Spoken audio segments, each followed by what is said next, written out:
Amados irmãos, sejam bem-vindos para mais uma videoaula de apoio à Escola Bíblica Dominical.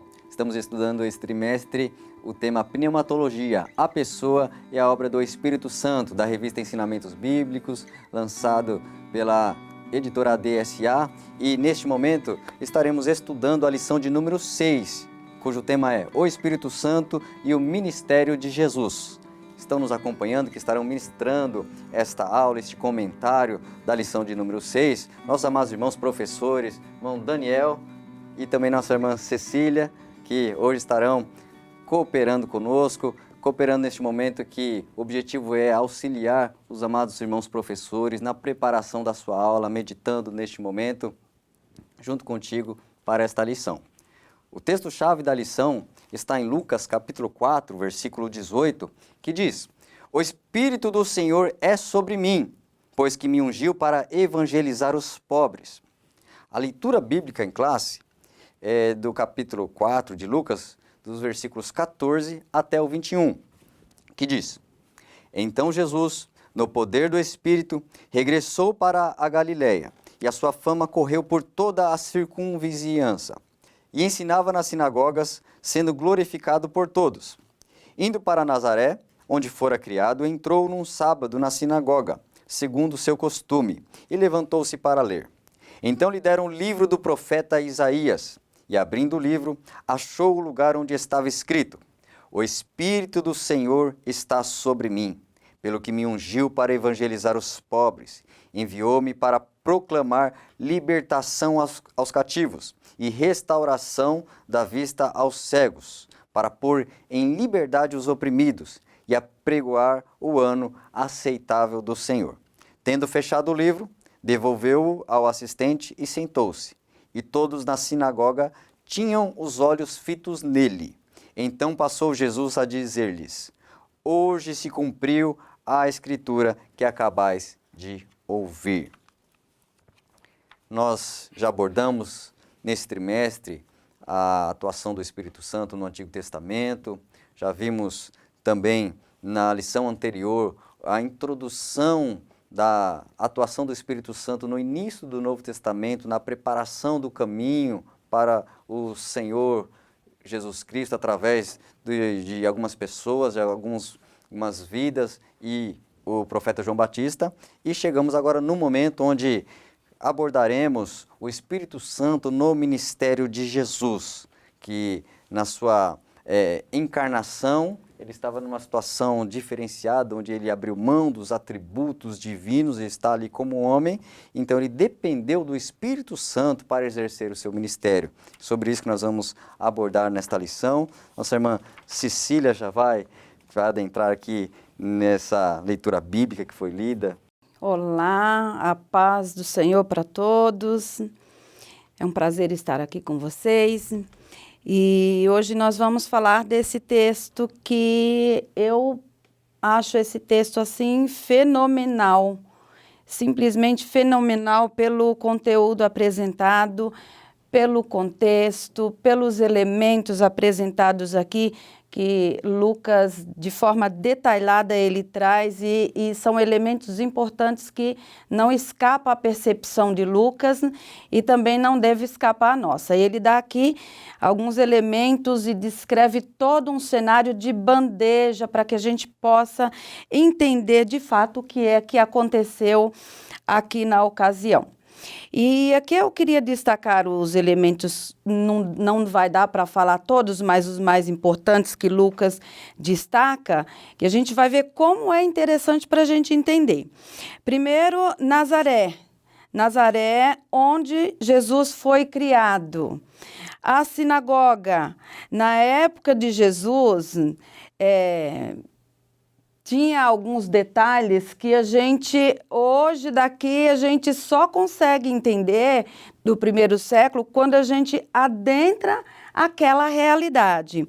Então, o seu costume, Lucas vai falar. Lucas vai dizer que lhe entregam o livro de Isaías, não é qualquer livro, não é qualquer leitura. Vai dizer que Jesus fecha o livro, devolve ao assistente e se assenta. e vai dizer que todos estavam com os olhos fitos em Jesus. Então, eu queria falar um pouco aqui sobre Nazaré, o local onde Jesus se apresenta.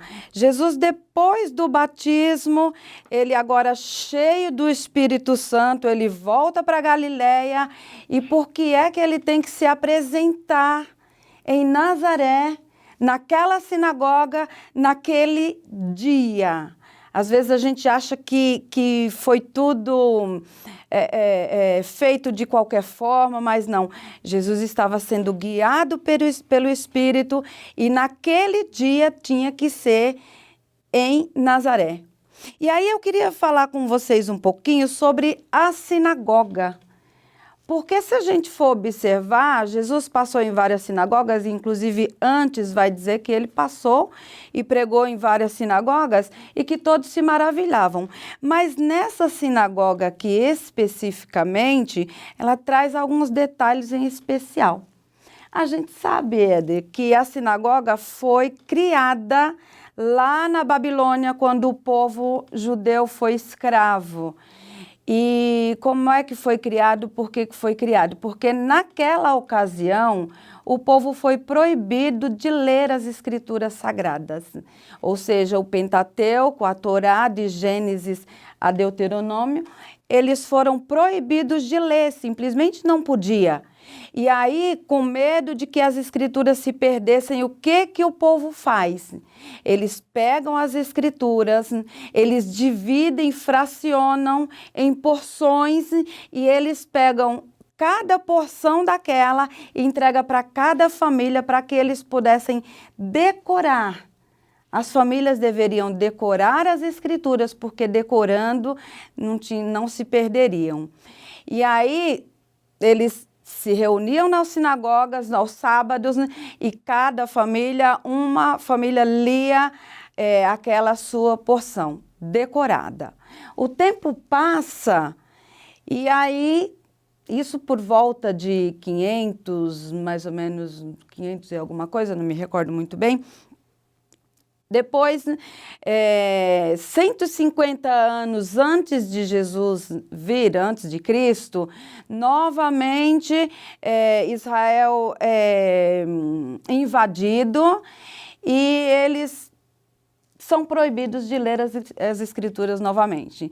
E eles procedem da mesma forma. Pega as escrituras da época, que era o quê? Os livros históricos, salmos, os provérbios, profetas maiores e profetas menores, fracionam novamente e cada família tem a obrigação de decorar aquelas escrituras para que não se perdessem. Ok, quando chega na época de Jesus, essas duas escrituras, elas já são unificadas e formam-se um anuário de leitura bíblica judaica. Então, eles formam esse ciclo, um ciclo anuário de leituras judaica. Então, quando Jesus chega na sinagoga naquele dia para ler aquela escritura, não é como hoje, Daniel, a gente chega na igreja e abre a Bíblia lá em qualquer local, escolhe uma leitura e lê. Não. Naquele dia, naquele exato dia, era lido aquela porção do livro de Isaías. E olha o detalhe importante, ele fala aqui do costume, que nas outras passagens onde se fala de sinagoga, não se destaca esse costume. Não era apenas o costume de se ir à sinagoga e estudar as escrituras. Havia um outro costume específico naquela época. Era o costume que, uma vez por mês,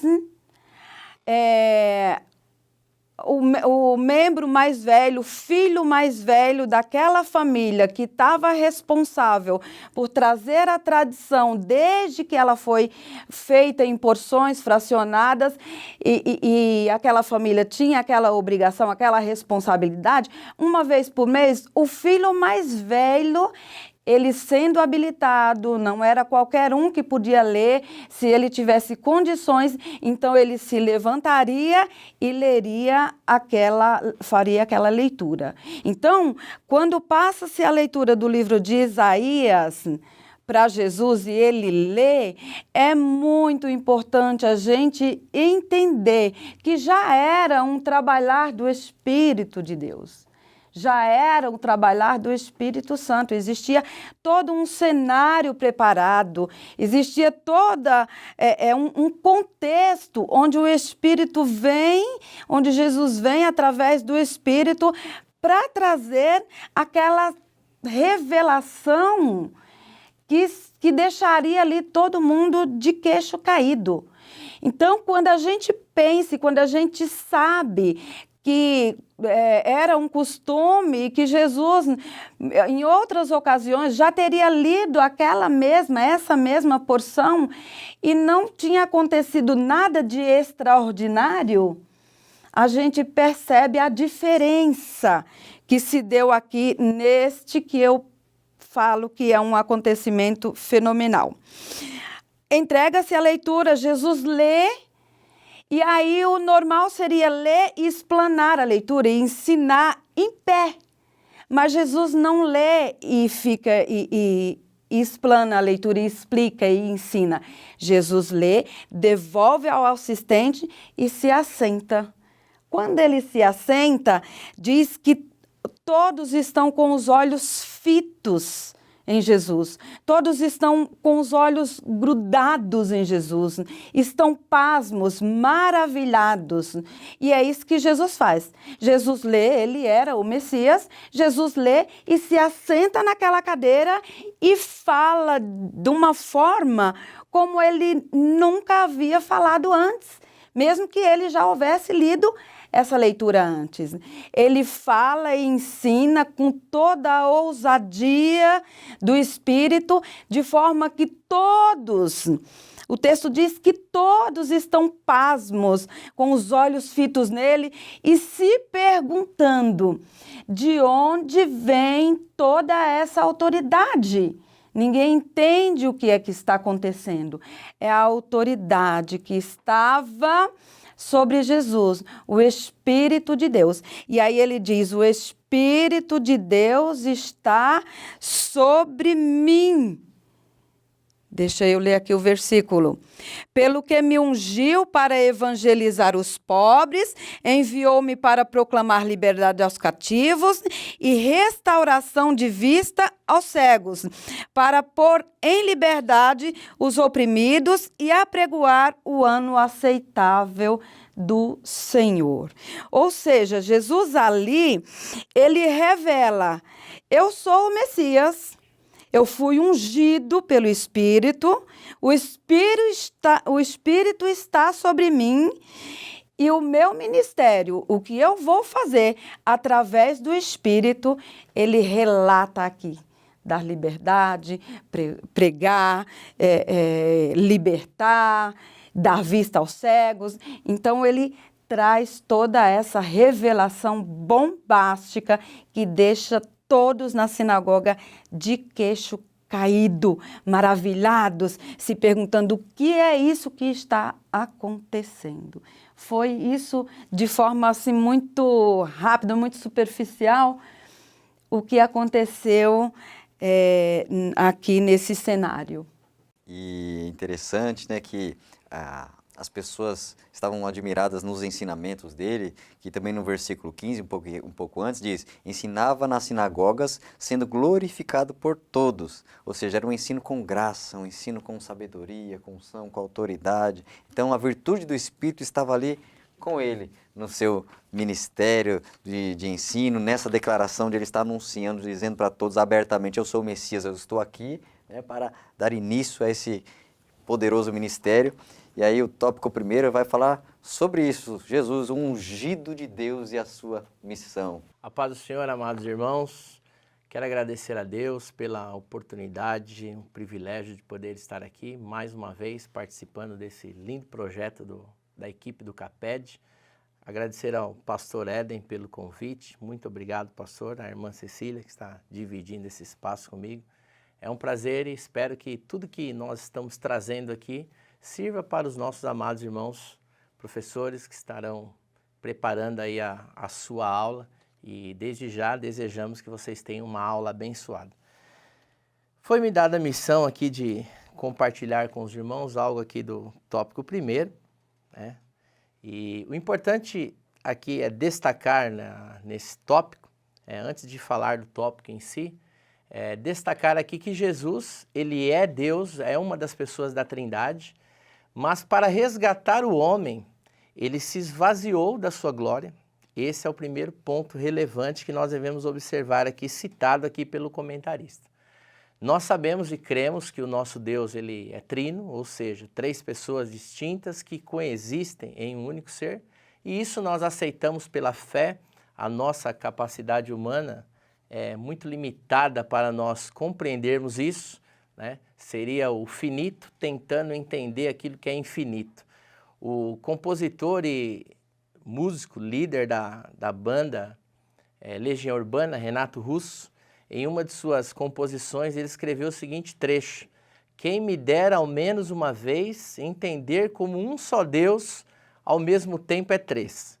Tenho certeza que ele morreu sem conseguir entender isso, porque isso nós aceitamos pela fé.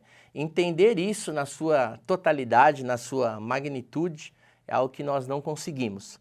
Mas o importante aqui, destacado aqui pelo comentarista, é que para resgatar o homem, este Jesus, sendo Deus, ele precisou esvaziar-se dessa glória, ele precisou despir-se da sua glória. E vale lembrar aqui que despir não é deixar de ter, não é perder, né? Ele deixou o seu trono de glória, de majestade e a sua posição temporariamente para enfrentar a cruz e pagar o preço, né, por todos nós. Ele assumiu a forma física, nascendo e vivendo uma vida terrena sujeita às mesmas paixões, como já foi citado aqui pelo comentarista, aqui no livro de Hebreus, capítulo 4, versículo 15. Então, para nós entendermos isso, né, antes da queda, o homem ele foi vencido pelo diabo. Lá no Éden, né, ele não tinha pecado, sendo, portanto, justo diante de Deus. Para vencer a Satanás, teria que ser um homem nessas mesmas condições, né? Mas para se tornar um homem, assumir um corpo físico, Jesus precisou deixar a sua glória. Satanás venceu o homem na terra e ele precisava ser vencido na terra. Enquanto Deus, Jesus já tinha vitória sobre ele sempre foi um derrotado, né? Na condição eterna de Jesus, enquanto Deus, o diabo já era um inimigo vencido, né? Jesus precisava vencê-lo enquanto homem. Por que eu estou destacando isso? Né? Exatamente para coadunar com o pensamento aqui do nosso comentarista, né? A dívida de todos nós diante de Deus, né, ela precisava ser paga. Então, tal como acontecia lá no Antigo Testamento, para que uma pessoa que tivesse uma dívida muito alta, aquele que não podia pagar a dívida, né, ele tinha que ter um parente e esse parente precisava ter alguns critérios. Ele precisava ter condições de pagar essa dívida e querer pagar essa dívida. Então Jesus, ele se fez homem exatamente por isso, porque ele tinha condições e ele quis pagar a dívida. Então aqui no comentário, o escritor, ele escreveu o seguinte trecho: algumas pessoas acreditam que Jesus venceu o pecado pelo fato de ser Deus, né? Como nós já dissemos, enquanto Deus, o diabo sempre foi um adversário derrotado para ele. Essa derrota já havia acontecido lá na eternidade, nós não sabemos em que período isso aconteceu, mas Satanás já era derrotado, né? Então, o que eu trouxe aqui para compartilhar aqui com você, amado professor, é a respeito do intelecto de Jesus e o seu cognitivo, né? Então, muitos afirmam que ele detinha todo esse conhecimento, como já foi dito ali pela Cecília, né, ao fazer a leitura ali do trecho, e a gente vê Jesus ali ainda na infância, ali na tenra idade, ali conversando ali com os doutores, e muitos acreditam que ele realizou tudo isso, ele fez isso por ser Deus, mas na verdade não, né? Enquanto o homem, ele nunca fez uso da sua natureza divina. Na verdade, o seu conhecimento e sabedoria tanto bíblico quanto secular, foi progressivo. Isso a gente pode ver lá no livro de Lucas, né? E eu vou ler aqui com vocês, Lucas capítulo de número 2, versículos 39 e 40. E quando acabaram de cumprir tudo segundo a lei do Senhor, voltaram a Galiléia, para a sua cidade de Nazaré. E o menino crescia e se fortalecia em espírito, cheio de sabedoria, e a graça de Deus estava sobre ele. Ou seja, o seu conhecimento, ele ia aumentando. Então nós sabemos que ele viveu de acordo com a lei de Moisés, enquanto isso, ele não foi diferente de nenhum dos meninos judeus. Ele frequentou a escola porque os judeus eles tinham essa obrigação, esse dever de aos 5 anos colocar o filho na escola, né? A qual ali no caso de Jesus, como já foi dito ali pela irmã Cecília, ali na sinagoga de Nazaré, né? Então lá eles aprendiam as escrituras, começando lá pelo livro de Levítico, né? Até os 10 anos as escrituras eram a única matéria estudada. Nesse tempo eles liam, aprendiam os livros da lei, né? Gênesis, Êxodo, Levítico, Números, Deuteronômio, né? Depois os livros proféticos e algumas agiografias, né? As biografias aí de alguns homens eminentes do judaísmo. Grandes trechos daquilo que ele lia, e os outros meninos também, eram memorizados pelas crianças. No caso de Jesus, como ele tinha o seu intelecto preservado, né? Ele não havia sido contaminado pelo pecado, ele fazia uso de 100% do seu intelecto, né? E a partir daí ele foi adquirindo conhecimento. E vale lembrar que inteligência é uma coisa e conhecimento é outra, e sabedoria é outra. Uma pessoa pode ser muito inteligente, mas se ela não ler, se ela não ouvir, se ela não estudar, ela não vai adquirir sabedoria. Então nós podemos observar aqui que o nível de QI de Jesus era altíssimo, a gente não faz ideia nem quanto, né? Era o nível máximo. E eu até elenquei aqui, existe uma escala, né, que fala aí sobre esses níveis de QI, que é o quociente de inteligência. Considera-se superdotado, isso aqui eu achei interessante, aqueles que possuem acima de 144 pontos o seu QI. Então esses são gênios, né? São considerados aí os gênios. A gente vai ver ao longo da história muitos gênios que nós tivemos aí na história secular. Isaac Newton, Mozart, Albert Einstein, por exemplo, Shakespeare, né, na literatura, que escreveu tantas peças teatrais e tantos outros sonetos, né? E depois nós temos aí de 115 a 129, são os considerados superdotados. Aliás, de 130 a 144 pontos, são superdotados. Uma média alta de 100 a 114, média baixa de 85 a 99, abaixo da média de 70 a 84 pontos e considerado um QI baixo de 55 a 69 pontos, aliás, 69 pontos, né? Então Jesus, ele estava acima de tudo isso, por isso ele crescia em graça e em sabedoria. E quando ele é interrogado ali pelos doutores, todos ficam impressionados com o tamanho de conhecimento e de sabedoria que ele tinha. Então dizer que Jesus ele tinha toda essa sabedoria por ele ser Deus, isso a gente pode entender, né, que não é verdade, né? Tudo que ele fez, no decorrer da lição, isso será muito bem tratado, tudo que ele fez foi enquanto homem, né? Então ele teve uma vida normal, a diferença é que enquanto homem, né, ele tinha o seu QI preservado, então tudo ele adquiriu lendo, adquiriu ouvindo, né? Então eu tenho certeza que Jesus ele era o primeiro da sala, né? Eu acredito que ele tenha sido aí, se fosse nos nossos dias, um orgulho de todos os professores. Interessante essa relação das naturezas de Jesus, divina e humana ao mesmo tempo. Se o professor quiser buscar um pouco mais, pesquisar, a doutrina chamada da união hipostática, onde é tratado sobre isso.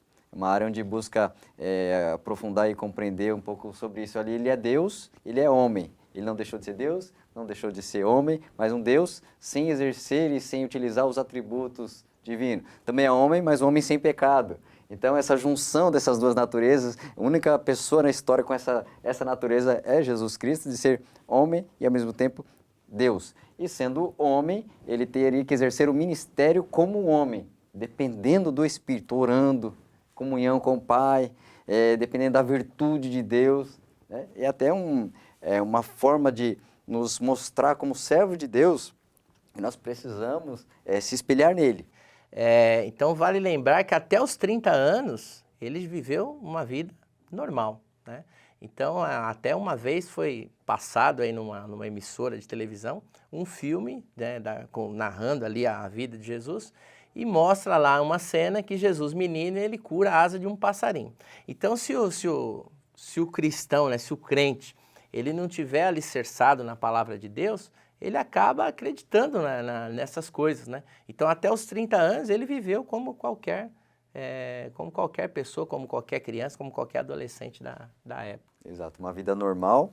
E um detalhe de interesse é que o sacerdote, ele começava a exercer o seu sacerdócio com os 30 anos, né? Então, 30 anos iniciava, e é a idade que Jesus começa a iniciar suas obras, seus sinais, seu ministério. Então, é um exemplo para nós, essa dependência de Cristo, em depender da virtude do Espírito, um exemplo para nós, cristãos, obreiros de hoje, servos de Deus hoje, a depender do Espírito em tudo que fizermos para Deus.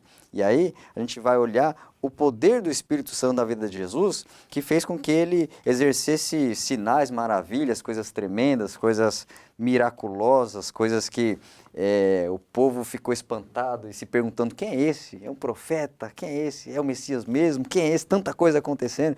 E o tópico 2 vai abordando isso, né? Jesus viveu no poder do Espírito Santo. A gente vai olhar um pouquinho sobre Jesus operando maravilhas. Quem é esse? Quem é esse? Não é o filho de José? Eu estou enganado, algo mais ou menos assim, né?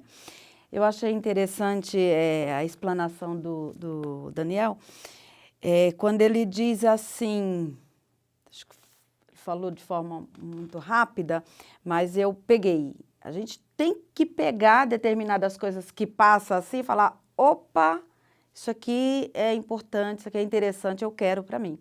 Então, em algum momento, se ele puder até repetir, ele fala assim que Jesus era da mesma forma que os outros meninos, só que como a mente dele não tinha pecado, é mais ou menos isso? Sim. Não tinha pecado, ele absorvia mais. Olha que interessante, a gente não para, às vezes, para pensar nessas coisas. Se eu quero aprender mais de Deus, quanto mais eu me afasto do pecado, quanto mais eu me separo, quanto mais eu me santifico, mais a minha mente tem condições e capacidade de absorver de Deus. Não é só uma santificação, como a gente está acostumado a ver, só uma separação em si. Não, isso tem um resultado concreto. Não é isso, irmão Daniel? Isso tem um resultado concreto. Isso é para que a gente possa aplicar na nossa vida também. Eu sou pecadora, você é pecador, mas se a gente se afastar cada vez mais do pecado, nós vamos absorver muito mais de Deus, até porque vai sobrar mais tempo, né? Então, é isso. Mas aqui no tópico 2, o comentarista traz uma série de exemplos que está ligado aos versículos 18 e 19, que são o ministério de Jesus em si, o desdobramento do ministério de Jesus, aquilo para o qual ele veio fazer. Então, ele começa falando dos pobres, né? Ele começa falando dos pobres. Deus sempre preocupado com os pobres, tanto é que ele começa a pregar o seu ministério numa região muito pobre, Galiléia, uma região desprezada, né? Terra de Zebulon, ele começa por ali. E a primeira coisa que Jesus diz é: eu vim para pregar o evangelho aos pobres. E aí, como é que isso seria feito? Qual seria o resultado, além da salvação? A gente sabe como é que uma pessoa que vive... E quando a gente fala de pobre, no século I em Israel, era paupérrimo mesmo, não era o pobre que a gente hoje está acostumado a ver aqui no Brasil. É claro que existe algumas regiões que a gente não faz ideia de como é de fato. Mas aqui os pobres eram realmente pessoas que não tinham esperança nenhuma, pessoas sofridas e pessoas que precisavam de um alento. Jesus aqui ele se apresenta no contexto geral como o Salvador, como o emancipador, aquele que veio para libertar, para dar condições às pessoas, todas essas acometidas de pobreza, cativos, oprimidos, a todas essas pessoas, o que primeiro elas precisam? Elas precisam ser libertas para depois terem condições de escolher alguma coisa. Poderia até ser que elas escolhessem, e aí lá em Gálatas, Paulo vai dizer assim, não tornei-vos a meter-vos debaixo do jugo da servidão, enfim, poderia ser. Mas o que Jesus queria dar era a liberdade. Eu vou emancipar, eu vou libertar para que tenha condições de escolher. E aí ele cita aqui os pobres, evangelizar os pobres de que forma? Através das riquezas das boas novas. Porque as boas novas, o evangelho, a graça, ela é a riqueza, está acima do ouro. Tem um versículo lá em Provérbios, eu não me lembro, mas é Provérbios, que diz que a graça ela é melhor do que o ouro e a prata. E Jesus contempla que os pobres, quando traz o evangelho, Jesus está trazendo algo que está muito acima do ouro e da prata, que isso vai preencher a vida dos pobres. Efésios no capítulo 1 e o versículo 3 diz, bendito o Deus e Pai do nosso Senhor Jesus Cristo, o qual nos abençoou com todas as bênçãos espirituais nos lugares celestiais em Cristo. E aí depois os cativos, para dar liberdade aos cativos. Quem eram os cativos? Os cativos eram aquelas pessoas que viviam sobre o jugo, debaixo do jugo da lei, com cargas pesadas, com tantas coisas que se colocava para ser cumprida. E aí Jesus vem dizendo que não era bem assim, que para ser salvo não precisava de tudo aquilo. E aí tem lá um versículo, Gálatas, no capítulo 5, versículo de 1 a 3, eu queria até achar aqui, Gálatas, deixa para mim. Eu quero ler esse versículo, porque esse versículo é importante. Eu deveria até ter deixado aqui marcado, mas eu não deixei, acabei esquecendo. Onde está Gálatas?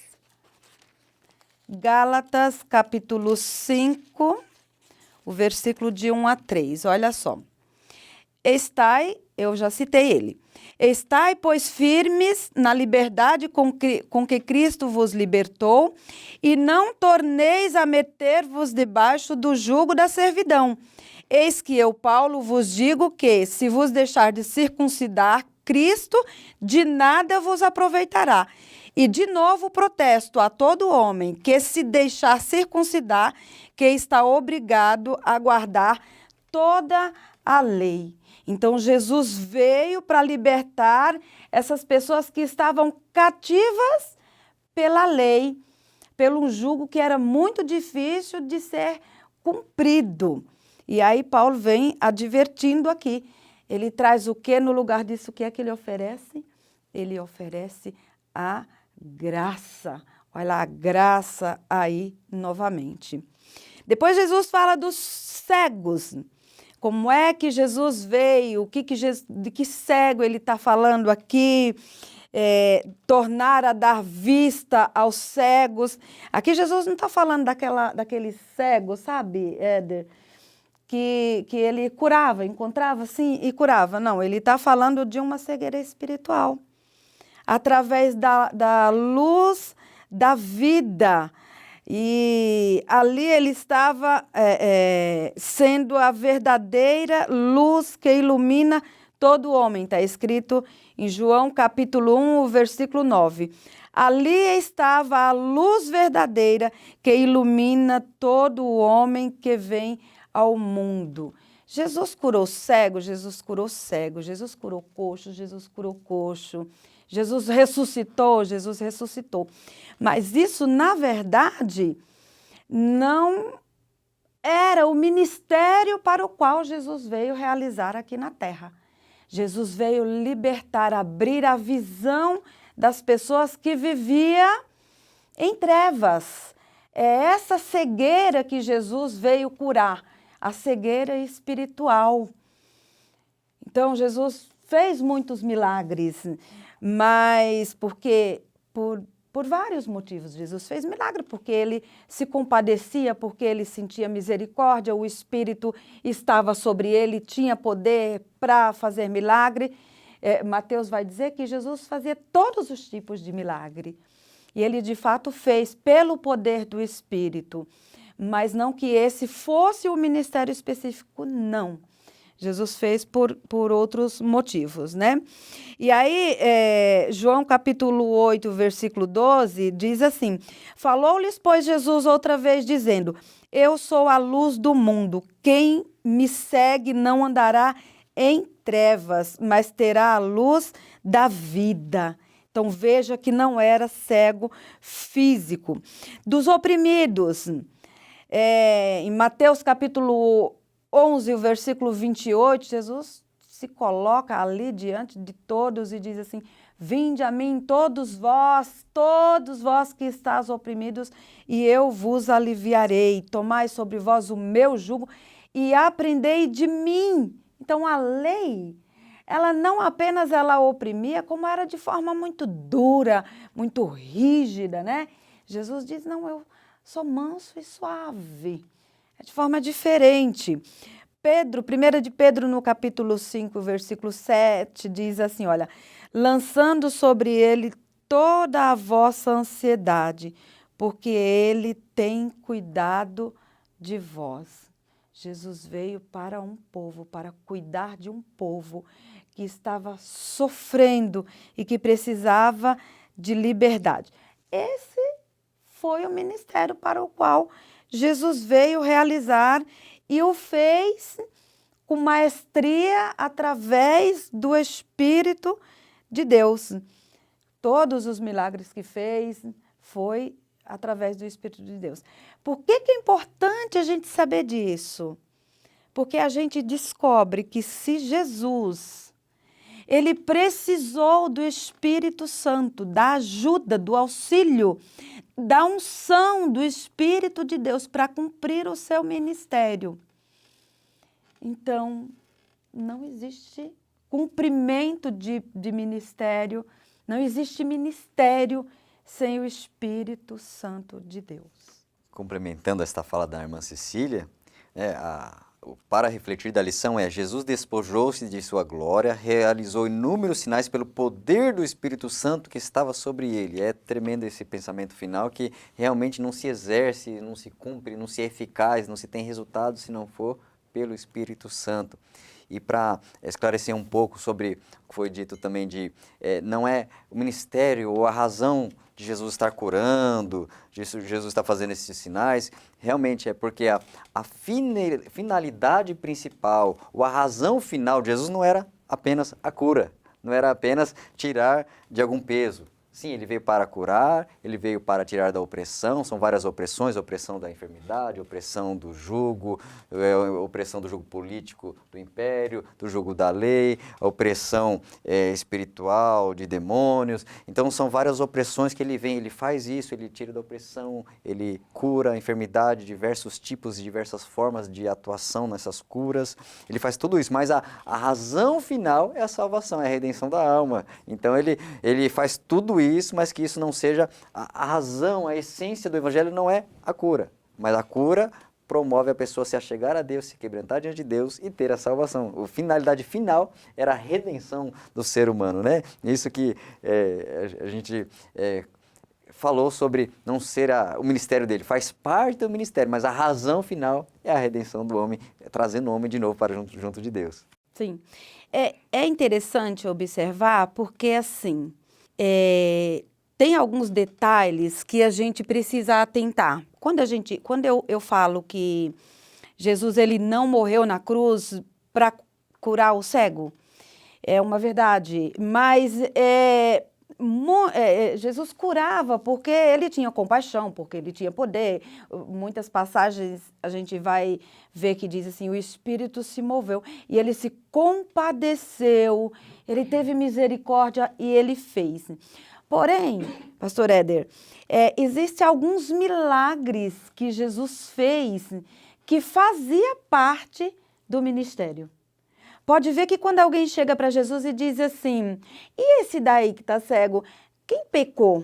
Ele, os pais ou ele? Como é que foi? Jesus diz assim, nem ele nem os pais. Isso se cumpriu, isso aconteceu para que a glória de Deus fosse manifestada.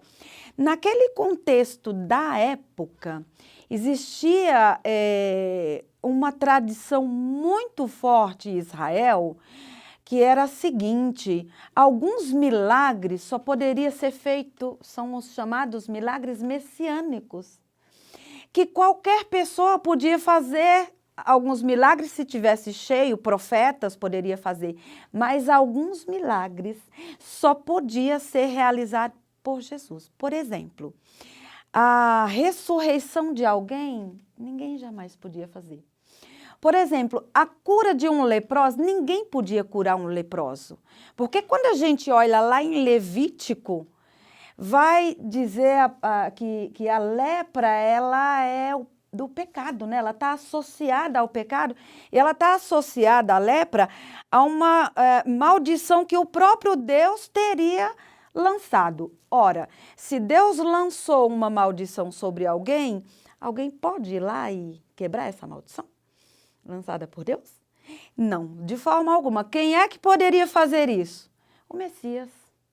Então, quando Jesus vem pelo Espírito, Jesus guiado pelo Espírito e cura um leproso, ele está se manifestando e dizendo, vocês acreditam que só o Messias pode curar um leproso? Então, eis aí a prova. Então, quando a gente vê que Jesus cura aquele leproso e ele diz assim, vai se apresentar aos sacerdotes. O sacerdote conhecia da lei, o sacerdote conhecia da tradição. Então, ele estava mandando, vá e dá o seu testemunho. Era o testemunho de que o Messias estava no meio deles, de que Jesus era o Messias. Vocês querem provas? Está aí a prova.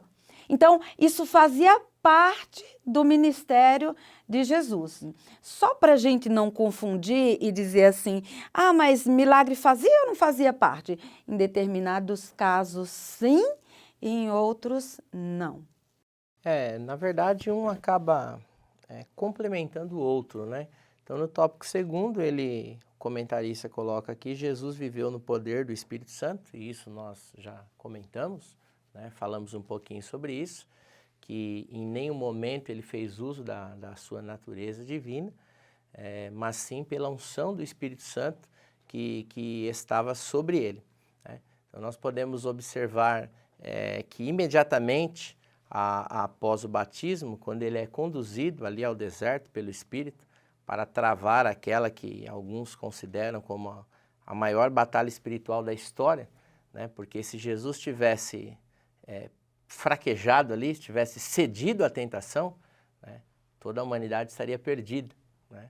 Então nós vemos ali que a forma como o diabo inicia ali a tentação, ele tinha acabado de ouvir a declaração vinda de Deus Pai, esse é meu filho amado, né, em quem tenho prazer, e é a partir daí que ele vai fazer uso, né, da sua fala. Olha, se tu és o Filho de Deus, ou seja, foi falado há pouco que você é o Filho de Deus, né? Então se você é, né, então nós vemos que tudo isso Jesus precisou passar, né? Então ele vence ali a tentação, mas o diabo não para por ali. Nós vemos que em toda a trajetória dele, ele vai ser tentado, a Bíblia nos diz que em tudo ele foi tentado, né, mas ele venceu porque ele viveu na unção do Espírito Santo. E nós estudamos na lição 4, o que os homens eram capazes de fazer quando a presença do Espírito Santo descia sobre ele. Então nós vemos Sansão, por exemplo, né, a literatura o pinta, o cinema o pinta como um rapaz robusto, forte, né? A gente não sabe como era o físico dele, né? Mas uma coisa é certa, ele tinha toda aquela força porque o Espírito Santo descia sobre ele. Então Jesus só concluiu, né, exerceu o seu ministério porque a presença do Espírito Santo estava sobre ele. E o que é interessante aqui, e vale lembrar, e aqui o comentarista vai citar o poder que ele tinha sobre a natureza, sobre os demônios, sobre as enfermidades, e vale lembrar aqui que ele disse, né, isso são palavras de Jesus, que nós poderíamos fazer coisas ainda maiores do que as coisas que ele fez. Por que foi dito isso? Porque ele disse que ele iria, mas que o Consolador viria. E o Consolador, ele habita em nós, diferentemente do que acontecia lá no passado, quando o Espírito Santo descia momentaneamente, né? Hoje não, hoje ele habita em nós, né? E nós podemos realizar coisas ainda maiores do que aquilo que Jesus realizou, né? Então, tudo isso que foi falado, né? E vale lembrar aqui mais uma vez, que em nenhum momento Jesus fez uso, o comentarista ele deixou isso bem destacado, né, durante toda a lição, o professor que está preparando a lição, tenho certeza que já observou isso. Isso é muito importante destacar isso para os alunos, né, porque cria-se esse pensamento, mas Jesus só conseguiu fazer isso porque ele era Deus, ele só conseguiu vencer a tentação porque ele era Deus, ele só fez isso porque ele era Deus. Isso não é verdade. Tudo que ele passou aqui, ele passou, enfrentou e venceu como homem, né? Então, isso é importante a gente trazer, no caso, você, professor, é importante destacar isso para os seus alunos. E também que a unção e o poder de Deus é sempre para servir. Você vê Jesus tendo a proposta, transforma a pedra em pão, que era para si mesmo, ele não faz. Depois, multiplicar o pão para o povo que está ali como discípulo querendo ouvir, ele faz. Então, o poder de Deus ele nunca usa para si mesmo, mas ele faz para o próximo, para o povo, para os discípulos, né? Então, a gente vê essa graça de Jesus e ele foi então conduzido pelo Espírito Santo. Então, o tópico 3, que é conduzido pelo Espírito Santo, e a conclusão, como nós já vamos avançando ali para o final, o tempo não permite prolongar muito, teríamos certamente bastante coisa ainda a receber por parte do irmão Daniel, irmã Cecília. Mas, a irmã Cecília, vamos para o 3 ou algumas considerações já da conclusão. Então, o tópico 3 aqui que fala da condução de Jesus pelo Espírito, da condução do Espírito Santo na vida de Jesus. No capítulo 4, versículo 1, diz, e Jesus cheio do Espírito, ele... uma vez aqui, cheio do Espírito Santo, voltou do Jordão e foi levado pelo Espírito. Então, ele volta, ele é levado, ele vai daqui, ele vai de lá, ele é Lucas mostrando que Jesus, ele é conduzido. Depois, no versículo 14, diz, então, pela virtude do Espírito. Virtude do Espírito, poder do Espírito, é a mesma coisa. De novo, Lucas mostrando que Jesus fazia através do poder do Espírito. Depois, no versículo 18, ele diz, o Espírito do Senhor está sobre mim, fui ungido pelo Espírito. Lucas faz questão de mostrar, de enfatizar que era através do Espírito. Depois aqui tem um versículo que a revista traz, que é Hebreus 4:15, que chancela o que o irmão Daniel falou, que fala, porque não temos uns... olha só aqui que o escritor aos Hebreus coloca, destaca, abre os olhos, olha, porque não temos um sumo sacerdote no céu que não possa compadecer-se das nossas fraquezas, porém que, como nós, em tudo foi tentado, só que, mas sem pecar. Olha o detalhe, entendeu? Então, ele foi tentado como nós. Por que que ele não? Porque ele não pecou. E foi através do Espírito. Depois, na ressurreição, Jesus não ressuscitou ao terceiro dia, por vontade própria. Ele decidiu, 3 dias, domingo, estou voltando. Não, Jesus foi vivificado. Ele tornou a ter vida através do Espírito. 1 de Pedro 3,18. Porque também Cristo padeceu uma vez pelos pecados, o justo pelos injustos, para levar-nos a Deus. Mortificado na verdade, na carne, mas vivificado pelo Espírito. Então, essa lição, ela é assim, poderosa para nossas vidas. Por quê, pastor Éder, Daniel? Ao mesmo tempo que Jesus ele desenvolvia o seu ministério aqui na terra, ele mostrava que era através do Espírito, ele também tinha a preocupação de ensinar os seus discípulos, olha, vocês precisam, eu vou para o Pai, não vos deixarei órfão, vou deixar o Espírito, tudo que eu faço é através do Espírito, vocês precisam ver, observar, produzir fé, acreditar, porque eu vou subir, vocês vão dar continuidade a essa obra. E o Espírito vai estar com vocês para fazer. Não existe ministério sem o Espírito Santo.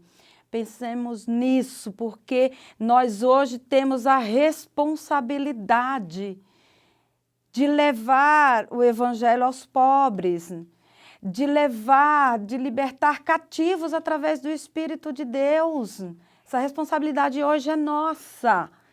E nós precisamos repensar isso. Eu busco o Espírito de Deus o suficiente, como deveria.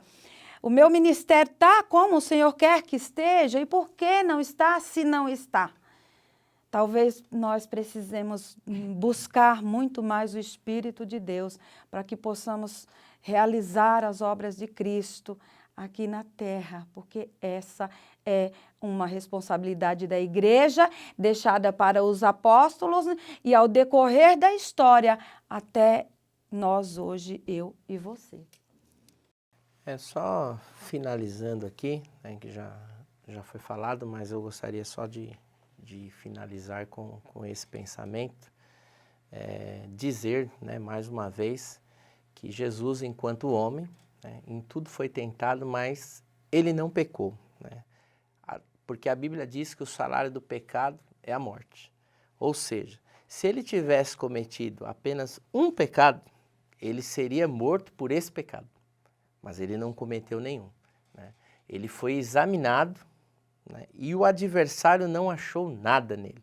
Se a gente ler o Evangelho de João, capítulo 14, versículo 30, lá diz que, palavras de Jesus, já não falarei muito convosco, porque se aproxima o príncipe deste mundo e nada tem em mim. Ou seja, eu não devo nada, eu não tenho pecado nenhum, né?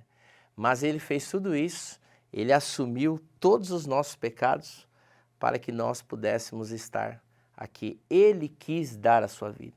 Não foram os judeus que o mataram, foram os romanos, não. Isso fisicamente, nacionalmente, de acordo com a lei lá de Roma, etc. Mas o que nós devemos entender é que ele quis dar a sua vida. Então ele veio, morreu, ele assumiu o nosso lugar para que nós pudéssemos estar aqui hoje. Deus abençoe, irmão Deus abençoe, irmã Cecília. Jesus então nos demonstra que viveu uma vida toda na dependência e manifestação do poder de Deus através do Espírito Santo, junto aos seus discípulos, e aí ao partir deixou a promessa. Fiquem esperando, porque agora o poder virá sobre vocês e vocês vão continuar essa obra. Farão coisas maiores, continuarão fazendo a obra, a vontade do Pai, a expansão do reino. E essa é a próxima lição de número 7, aguardando a promessa.